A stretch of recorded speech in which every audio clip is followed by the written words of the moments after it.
Sir নাস্তা দেবো?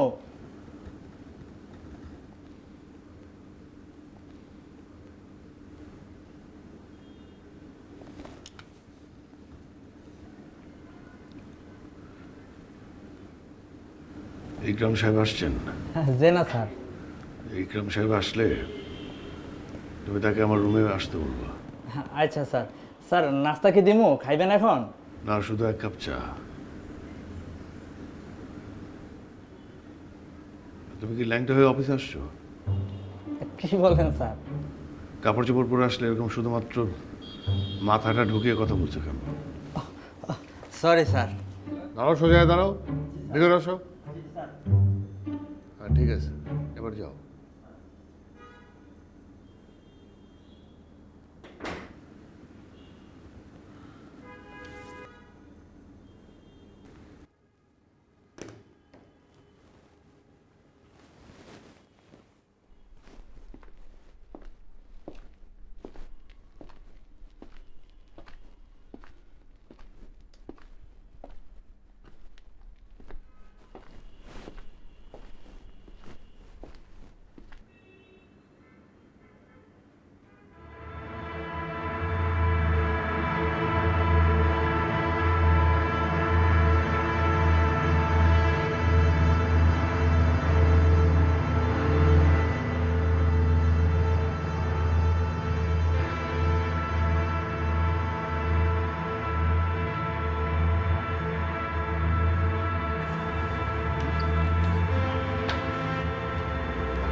ধরো ধরো, ওঠো।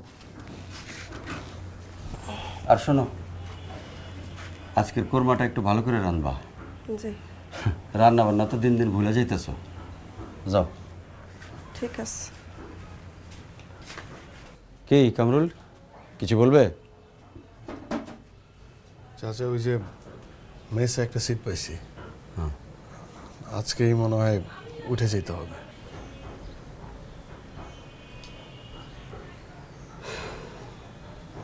কিছু মনে করো না বাবা, আসলে একদম নিরুপায় হয়ে তোমার মেস খুঁজতে বলেছি। বুঝোই তো, আমার সীমিত আয়ে সংসার চালানো খুব কঠিন হয়ে যাচ্ছে। না চাচা, আমি কিছু মনে করিনি।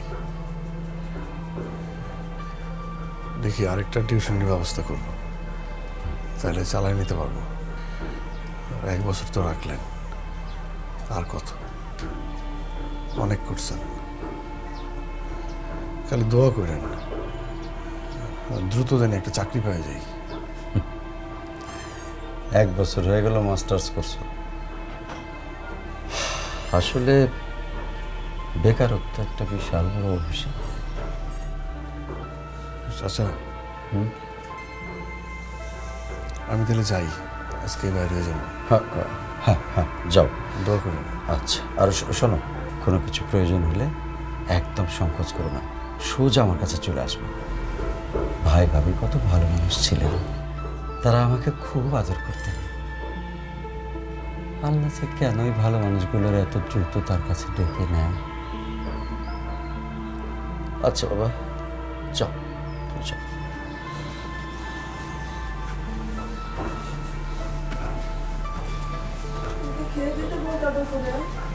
ছেলেটা কুরমা খুব পছন্দ করে। একদম কথা বলো না, বেশি কথা বলো। কত কষ্টে এই আপদ আমি ঘাট থেকে নামিয়েছি সেটা শুধু আমি জানি। চুপ থাক, একদম।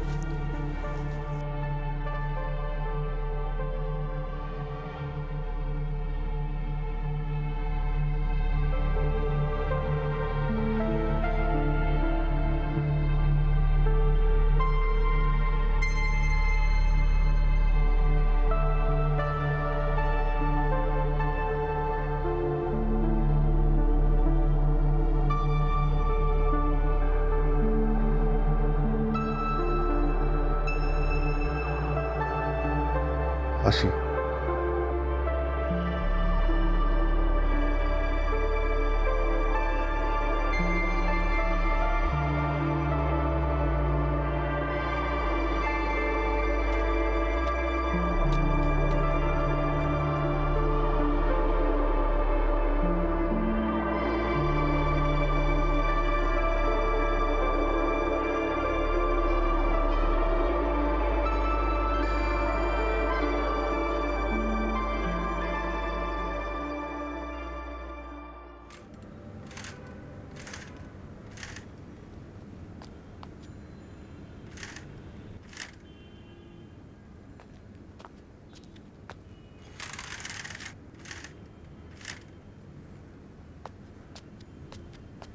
মাননীয় মন্ত্রী মহোদয়, কামরুল সাহেবের মতো এত বড় ব্যবসায়ী খুন হয়ে গেলেন, এ ব্যাপারে আপনাদের মন্তব্য কী? আপনারা কোনো চিন্তা করবেন না, আমরা খুব দ্রুত আসামি শনাক্ত করব এবং আইনের আওতায় এনে এর বিচারের ব্যবস্থা করব।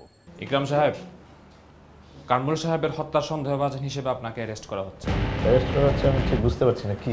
আপনি থানায় চলুন, আপনাকে সব দোকান গেলে বসুন। আরে ফালতু কথা কেন বলছেন? আপনাকে অ্যারেস্ট করুন। মানে কি? আপনি চলুন, আরে ওখানে গেলে বুঝতে পারবেন। আমার কি দরকার? আমি তো বুঝতে পারছি। আরে আমি খুন করি নাই স্যার, আমি খুন করি নাই। কি কোন কামু সাহেব কামু স্যার, যাও যাও। কেন খুন করেছেন? বল বল।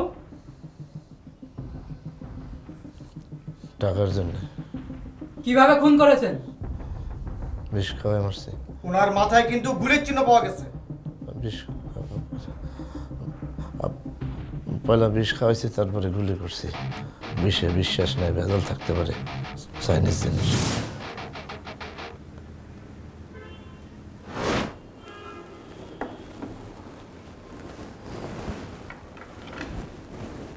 কে? স্যার, টাক মাথার বাউল।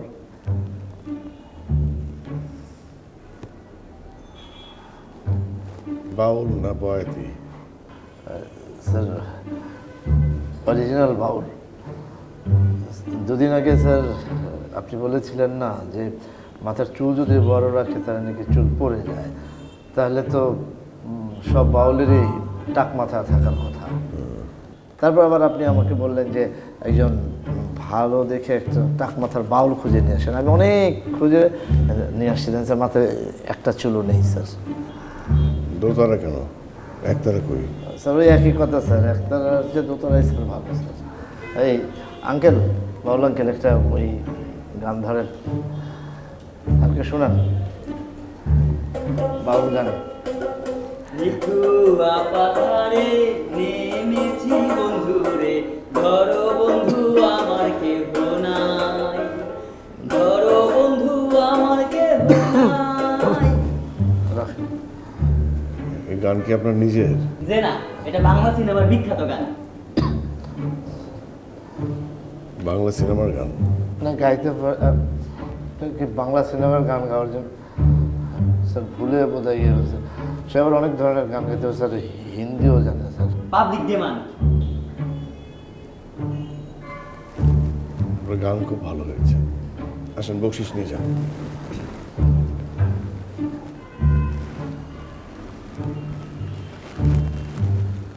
দেখি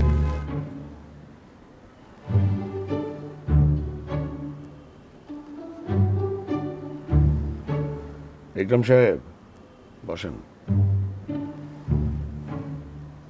মাথার শেভ খুব ভালো হয়েছে, শুধুমাত্র আপনার শেভটা ব্যবহার না করলেই ভালো হতো। আসবো স্যার? হ্যাঁ,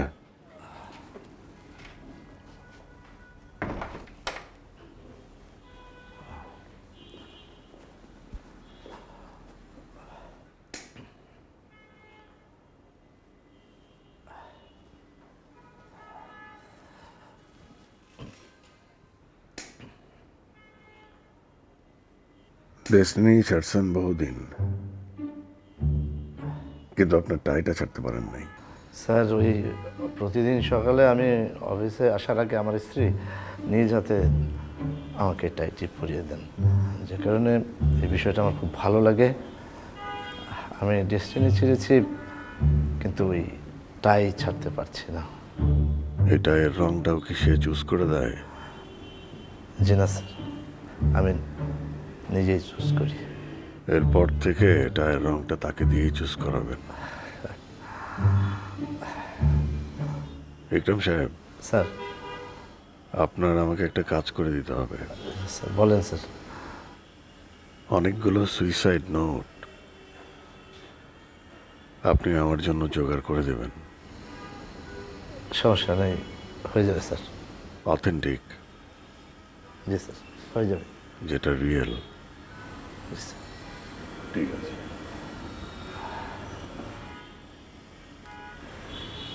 স্যার বিষয়টা অবশ্য আপনি জানেন, তারপরে বলি স্যার, এখন তো সিজনের সময় অফিস বন্ধ না রাখলে বোধহয় ভালো হয়। গতকাল পরশু দিনের মতো কি আগামীকালও অফিস বন্ধ থাকবে?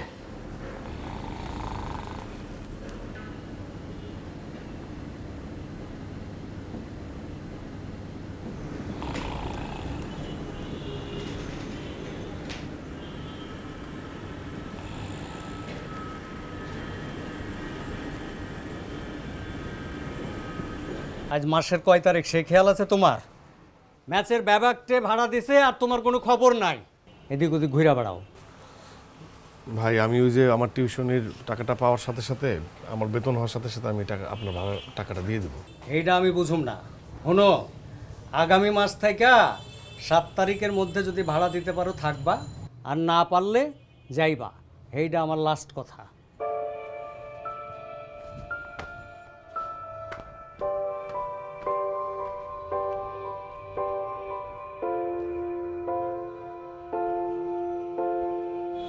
তুমি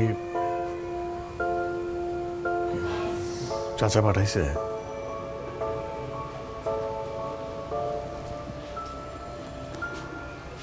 আগামী শুক্রবার আমার বিয়ে।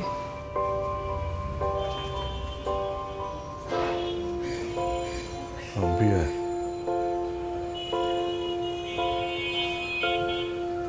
এটা তো খুব ভালো খবর। বিয়ের কার্ড দেওয়ার জন্য আসছো?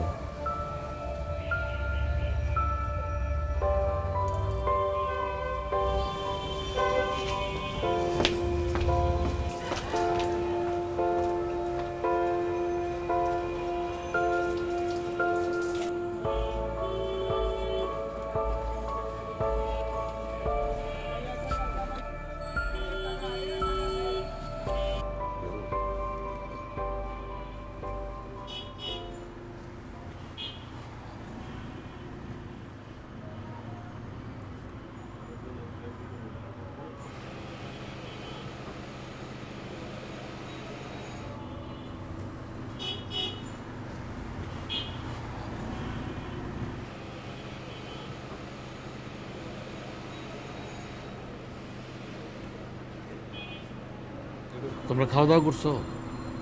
খেয়ে ফেলছো? হ্যাঁ। লেখো, এটা লেখো, এটা এখন লেখো, MNOP।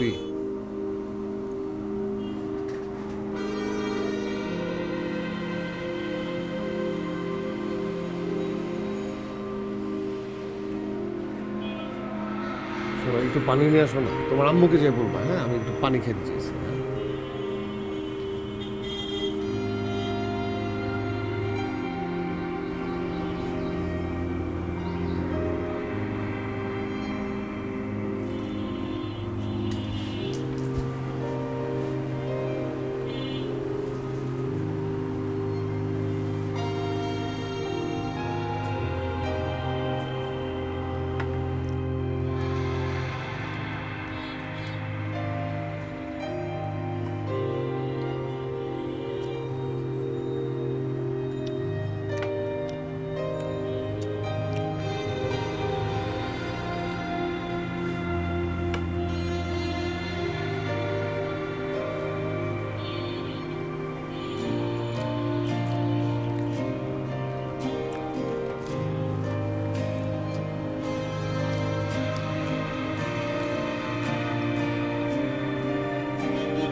কি যাবো না মশলা তো বানাই একবার ভাতের খিদে মিটাই দেয়।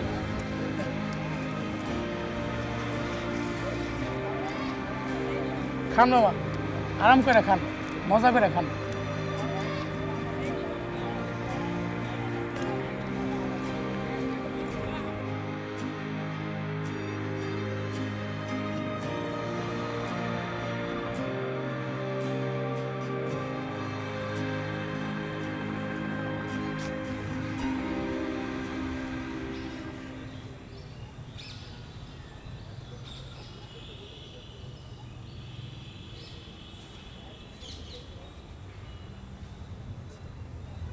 ভাইয়া ভাইয়া আমার কয়টা টাকা দেন না, সকাল থেকে কিছু খাই নাই।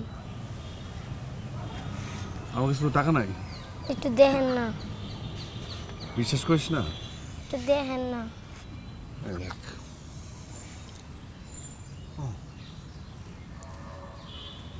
এটাও ফাঁকা। দেখ আমার কোনো মানি ব্যাগও নাই, দেখছিস?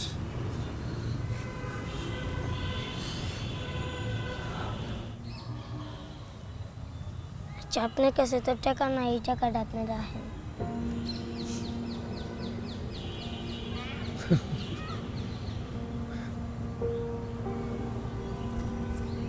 নাম কি তোর? আলিফ। আলিফ। বাপ মা আছে? না। কার কাছে থাকিস? চাচার কাছে। চাচা আমারে খুব মারে। কই থাকিস? এই যে বস্তিতে।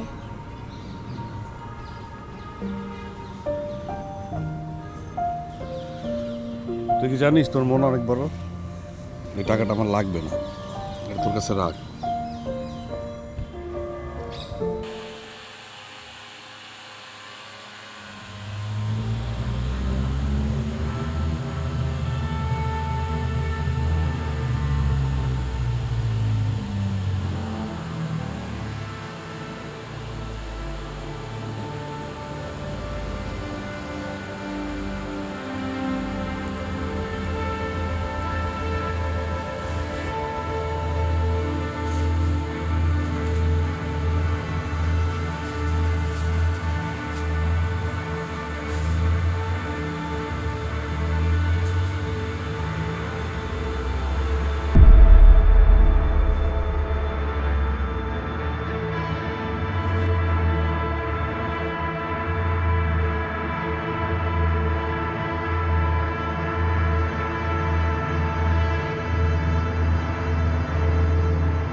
স্যার ডাকছেন?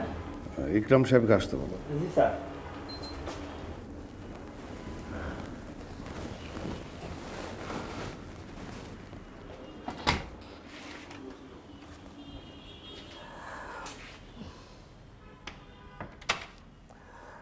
স্যার ওই সুইসাইড লেটার রেডি করছে, আর কিছুক্ষণ সময় লাগবে স্যার।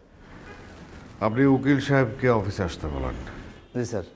ওই উকিল সাহেবের জন্য আর কোনো ইনস্ট্রাকশন? হ্যাঁ,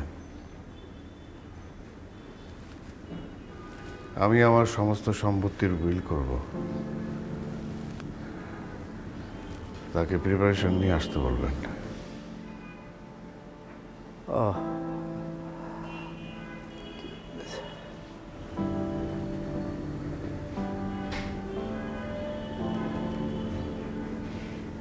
কি আর ব্যাংক অ্যাকাউন্ট নাই? না তো স্যার। তাহলে বিকাশে পাঠায় দাও। ও হ্যাঁ, বিকাশ। হ্যাঁ, বিকাশে পাঠায় দাও, তাড়াতাড়ি পাঠায় দাও। আচ্ছা। ঠিক আছে? আচ্ছা আচ্ছা, দেরি করো না কিন্তু। নাম্বারটা নাম্বার দেবো? নাও, লিখে নাও।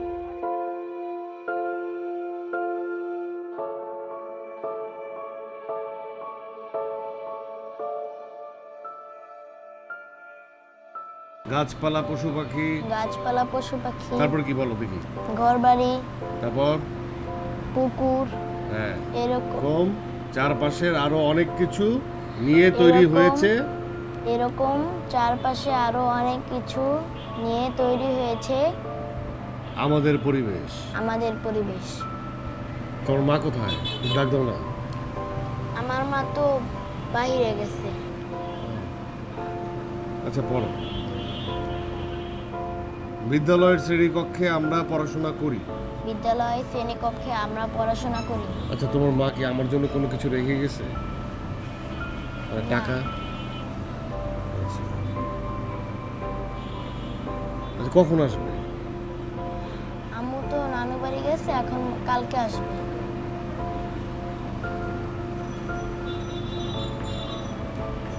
আচ্ছা, পড়ো। এখানে আছে এখানে আছে table, table, chair, chair, bench, bench, দরজা, দরজা, জানালা ইত্যাদি। জানালা ইত্যাদি।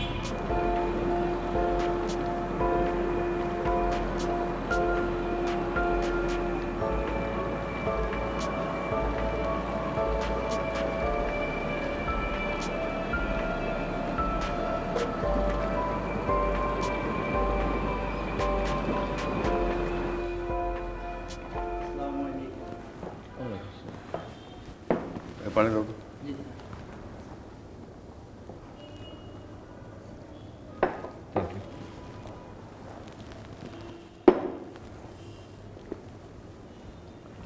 মিস্টার কামরুল, এটা কেমন উইল? আপনি কি নিশ্চিত যে আপনি এরকম একটা উইল করতে চাচ্ছেন? দেখুন, আমি নিশ্চিত না হয়ে আপনাকে এখানে ডাকি নাই। মিস্টার কামরুল, জীবনটা সিনেমা না। আপনার মধ্যে এরকম কাণ্ড আমি শুধু সিনেমার ক্যারেক্টারদের করতে দেখেছি। আপনি আমার বালটা বুঝেন।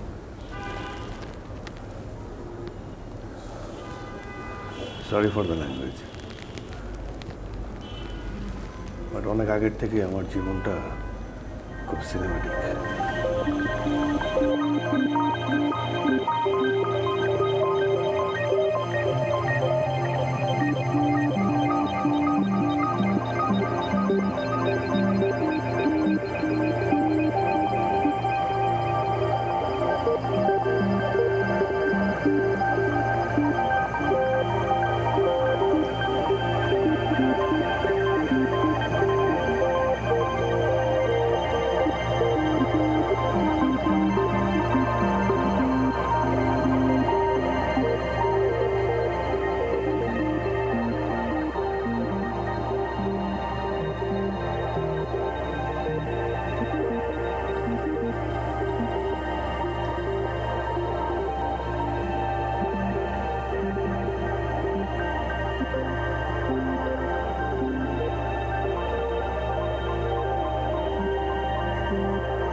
এত ভাবতেছস কে? এই টাকা তোর ভাগ্যে ছিল, এই জন্যই তোর কাছে আসছে। আর তোর হাতে যদি না পড়তো টাকাটা, নিশ্চয়ই কোনো খারাপ মানুষের হাতে পড়তো টাকাটা। এত ভাববার দরকার নাই, যেটা আসার সেটা আসবে। এত চিন্তা ভাবনা বাদ দিয়া তুই ঘুমা। কি রে, কি ভাবস? এ টাকা তোর না, আর কখনোই তোর ছিল না। এটা অন্যায়। যেখানকার টাকা সেখানেই না হয় রেখে আসতে, আর নাইলে যা পুলিশের কাছে টাকাগুলো জমা দিয়ে আয়। আর ভুলেও কিন্তু এই টাকাগুলো রাখবি না।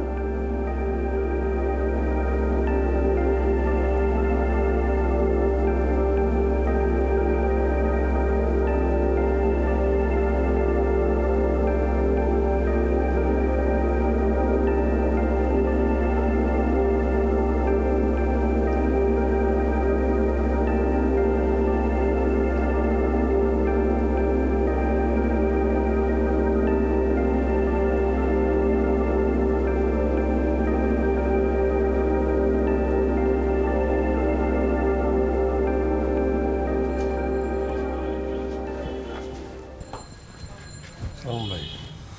সালাম।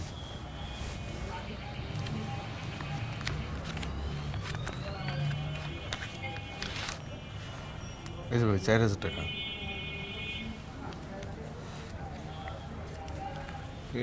আপনাকে তো 1 মাসে পান, আর আগামী মাসেটা আমি দিয়ে দিলাম। তো আগামী মাস থেকে আমি থাকবো না। নতুন বাসা খুঁজে পাইতে যতদিন সময় লাগে ততদিন আছে, তারপর আপনি অন্য কাউরে দিয়ে দিন। ঠিক আছে ভাই?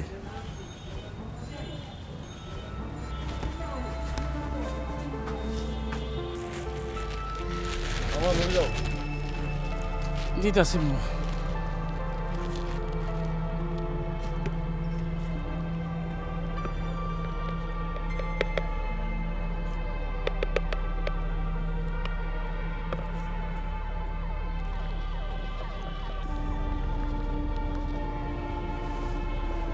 এত টাকা মামা?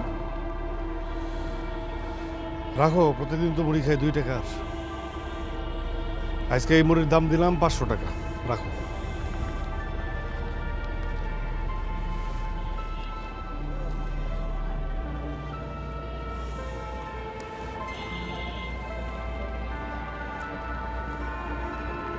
মুড়ি ভালো লাগতেছে না?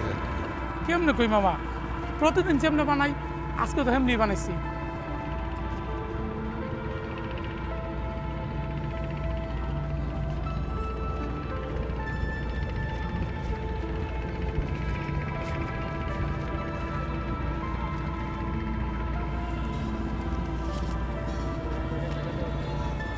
টাকা?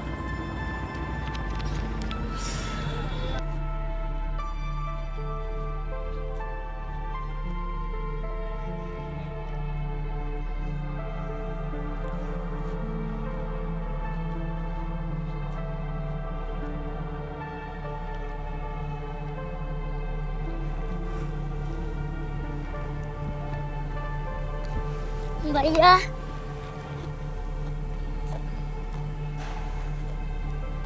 ভালো আছো? হ্যাঁ। তুই? আইলাম তোমার কাছে তোমার দীক্ষা।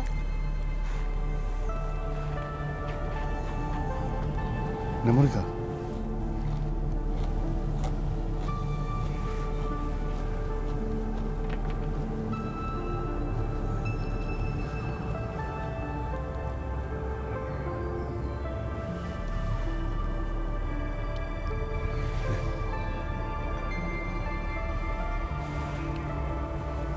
রাখ। হ্যাঁ,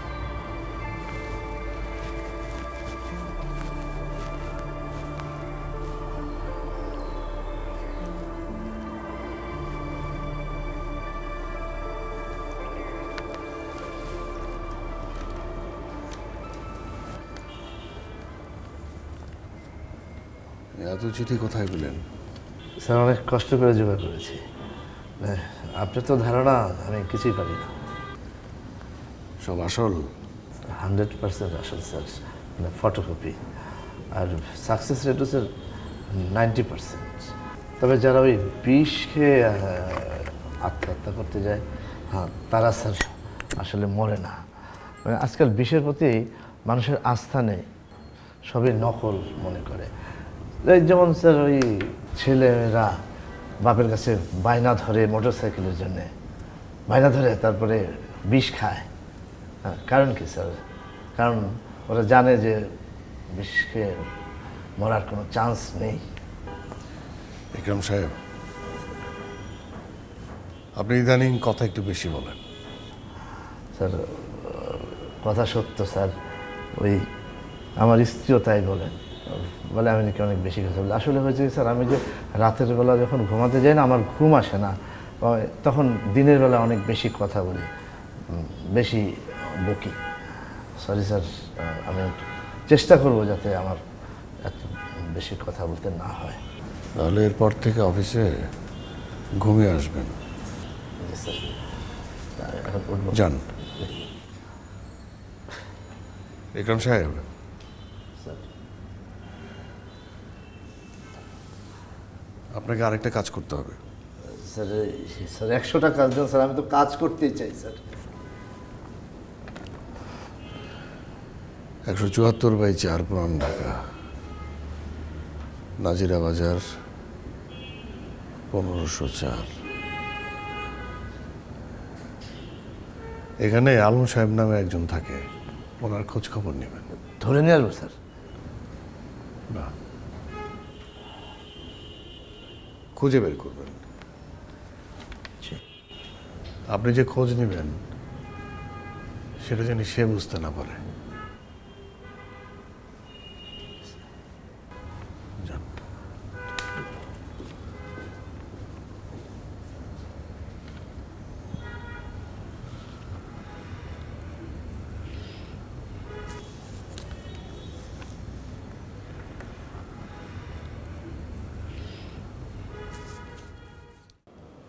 বুঝলা কামরুল, তোমার ওই বাবরচিটাকে না আমার মাঝে মাঝে কিডন্যাপ করতে ইচ্ছে করে।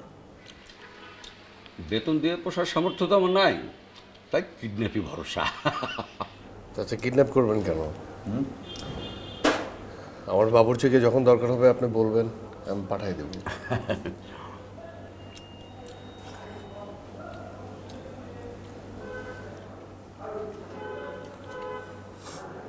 হাফিজ আসলো না যে? আরে ও আসবে কি করে? সপ্তাহে 7 দিনই তো কলুর বড়দের মতো খাটে। কত করে বললাম রে বাপু, চাকরি বাকরি ছেড়ে দিয়ে ব্যবসা করো। না, কে কার কথা শুনে? নিজেও কষ্ট পাচ্ছে, আমার মেয়েটাকেও কষ্ট দিচ্ছে।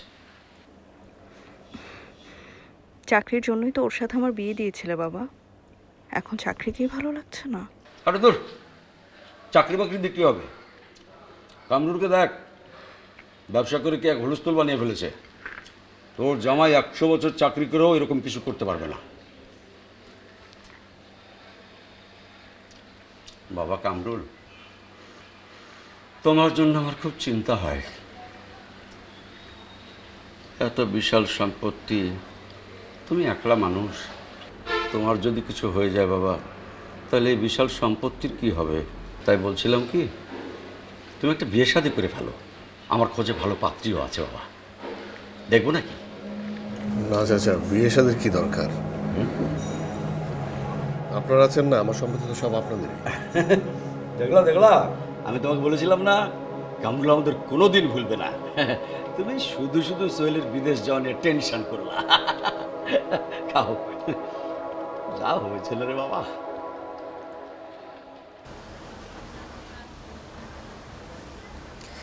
মনে আছে আগে বাবা আপনাকে আমার সাথে কথা বলতে দেখলেই ধমক দিত। ওই যে একদিন বাইরে ঝুম বৃষ্টি, আপনি তো চুপচুপা ভিজে বাসায় আসলেন অনেক দেরি করে। আমিও রাত পর্যন্ত খাবার নিয়ে আপনার জন্য অপেক্ষা করছিলাম। আর এইসব বাবা দেখে পরের দিন যে আমাকে কত বকাঝকা করলো। আর আজকে আপনি আমি একসাথে কত গল্প করছি, আড্ডা দিচ্ছি, চা খাচ্ছি, কিন্তু বাবার আজকে কোনো সমস্যা হচ্ছে না। নীলু, সময় বদলায়। সময় বদলালেও মানুষ বদলায় না। আচ্ছা, আপনার কি বাবার উপর একটু রাগ ওঠে না? আপনি প্রতি মাসে বাবাকে টাকা পাঠান কেন? এক সময় আমার কাছে কোনো টাকা ছিল না, তখন বারবার মনে হতো কোনো জাদু বলে যদি আমার কাছে অনেক টাকা চলে আসে। এখন আমার কাছে প্রচুর টাকা, কিন্তু এই টাকার ভার আমি সইতে পারি না। কেমন জানি হাঁসফাঁস লাগে। এত টাকা দিয়ে আমি করবো কি? তাই ভাবি যে আমার টাকায় যদি চাচার কোনো উপকার হয়, ক্ষতি কি? হাঁসফাঁস লাগলেও রাতে অন্তত ঘুমটা তো আপনার ভালো হয়। আমি তো গরমে ঘুমাতেই পারি না। আর আপনার বাড়িতে এসে দেখি কিচেন ছাড়া প্রত্যেকটা জায়গাতে এসি। অন্তত এই ব্যাপারে আপনাকে কিন্তু আমার খুব হিংসা হয়।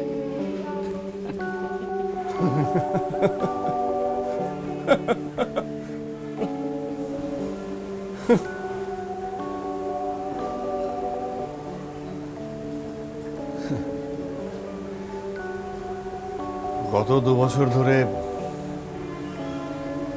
ইনসোমিনিয়ায় ভুগছি। পৃথিবীর কোনো এসি আমাকে ঘুম পাড়াতে পারে না।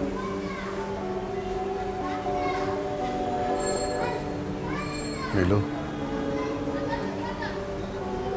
তুমি কি সুখী?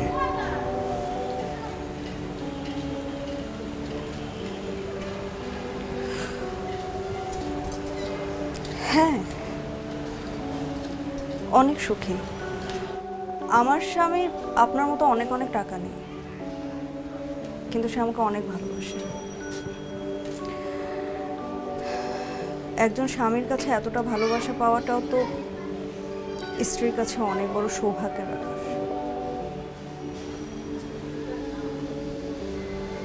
আপনি কি কখনো আমাকে ভালোবেসেছিলেন?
বেশিরভাগ চিঠি প্রেমে ব্যর্থ হওয়ার ইতিহাস। একটা চিঠি আছে ঢাকা মেডিকেলের এক ছাত্রীর, সে পরীক্ষায় ফেল করে আত্মহত্যা করেছে। একটা ক্লাস 10-এর মেয়ের চিঠি আছে, মা বকা দিয়েছে তাই অভিমান করে আত্মহত্যা করেছে। প্রিয় নায়কের অকাল মৃত্যুতে কষ্ট পেয়ে একজন তরুণ নিজ গলায় ফাঁস দিয়েছে।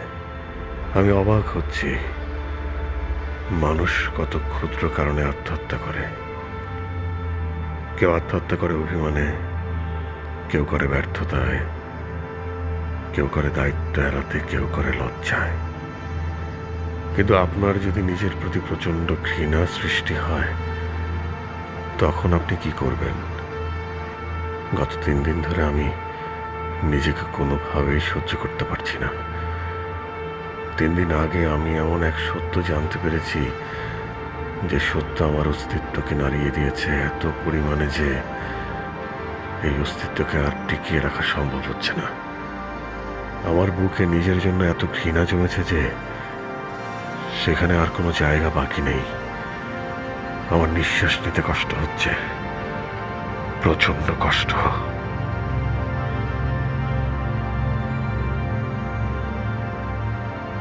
12 বছর আগে মুক্তিপণের টাকা দিয়েও নিজের সন্তানকে বাঁচাতে পারেনি আলম মিয়া। অবশেষে এই মর্মান্তিক ঘটনার বিচার হয়েছে। সর্বোচ্চ আদালত 3 অপহরণকারীকে ফাঁসির রায় দিয়েছেন। এতদিন পর ন্যায় বিচার পেয়ে কেমন লাগছে আলম মিয়ার, চলুন শুনে নেওয়া যাক তার নিজের মুখে। আমার অনুভূতি তো 13 বছর আগেই শেষ হয়ে গেছে। বিশ্বাস করেন, আমার ভেতরে এখন কোনো অনুভূতি নেই। বিচার হয়েছে, সুবিচার হয়েছে, ওদের ফাঁসি হয়েছে, কিন্তু তাতে কি আমার বাচ্চাটা কি আমার কাছে ফেরত আসছে? কোনোদিন আসবে না। আমার অনুভূতি শেষ হয়ে গেছে যখন আমার বাচ্চাটাকে পানির মধ্যে থেকে উপরে উঠানো হয়েছে। আমি তো তাদের সব দাবি পূরণ করছিলাম। আমার সহায় সম্পত্তি যা ছিল সব বিক্রি করে 35 লক্ষ টাকা আমি ছিনতাইকারীদের দিয়েছি, ওই অপহরণকারীদের দিয়েছি। কিন্তু তারপরে আমার বাচ্চাকে মেরে ফেললো। একটা মাসুম বাচ্চার উপরে এইভাবে অত্যাচার কিভাবে করলো? কিভাবে তার গলা টিপে মারলো? অপহরণকারীরা অপহরণ এবং হত্যার কথা স্বীকার করলেও মুক্তিপণের টাকা পাওয়ার কথা কখনোই স্বীকার করেনি। এইদিকে আলম মিয়া দাবি করেছেন তিনি মুক্তিপণের 35 লক্ষ টাকা দিয়েছিলেন। তাহলে মুক্তিপণের টাকাটা কোথায় গেল? প্রশাসনের ধারণা হয়তো দুর্ভাগ্যবশত সেই সময় টাকাটা কোনো তৃতীয় পক্ষ আত্মসাৎ করে নিয়েছিল।